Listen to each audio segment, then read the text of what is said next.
Welcome everybody. Today we're going to talk about the invite, a couple different steps as well as some of the insights to how to invite somebody properly. First things first, you're not going to know everything. You're not going to do everything perfect. We make mistakes. Sometimes every time we make little mistakes. But these are going to be principles. So I will tell you, make the invite yours. We can give you guys some scripts to help follow some principles, but these will be more principle driven. So as you look right here, step number one, be in a hurry. You don't want to be the person that's on the phone for 20 minutes and then you trick them and say, oh, by the way, I've got this business. People don't appreciate that. So first things first, I would say be in a hurry and be very straightforward with them. The real reason why I called. Step number two, sincere compliments. Many times I hear people try to get all this fluff out and they'll say all the different reasons why they'd be great. That's great, as long as it's a very sincere compliment.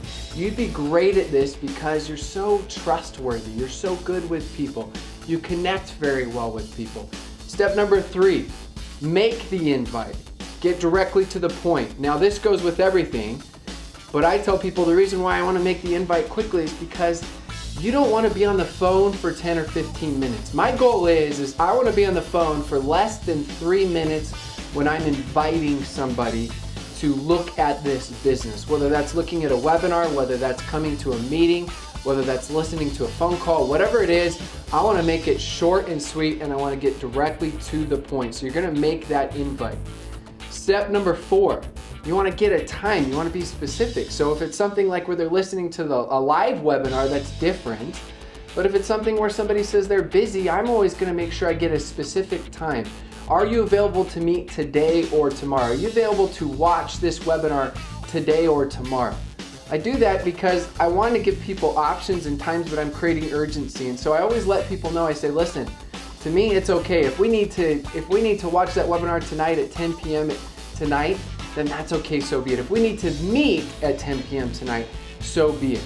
But the principle is urgency equals wealth, and so I'm always creating urgency, but as you can read down here, I wrote this down, but not panic. There's a difference. But if you say it's okay if we meet in a week or 2 weeks, that's too long. You're not creating urgency. If you're truly excited and passionate about what you're doing, then it's something that needs to be right now. So find that balance of creating that urgency and creating that time commitment with them. Step number five, when we look at it, it's confirming. We want to confirm that with them. I'll ask them a question. So tonight works for you. I know you're extremely busy, but I'm going to follow up with you then. You're going to watch it at 9 o'clock. Is it okay if I follow up with you at 9:30 p.m. tonight after? Write down all of your favorite things about what you watched on the webinar and write down all of the things that maybe you have questions on. And so I'm going to let them know that. So I'm going to get that firm commitment. Step number six, get off the phone. Too many times we stay on the phone and we're answering all the questions. You guys are the preview to the movie. You are not the movie. Too many times when we're on the phone, after we're on the phone for 20 or 30 minutes, we answer every single question thinking that we're giving them reasons to do the business, but in reality, you're giving them reasons where they say, I don't need to look at it, I have all of my questions answered.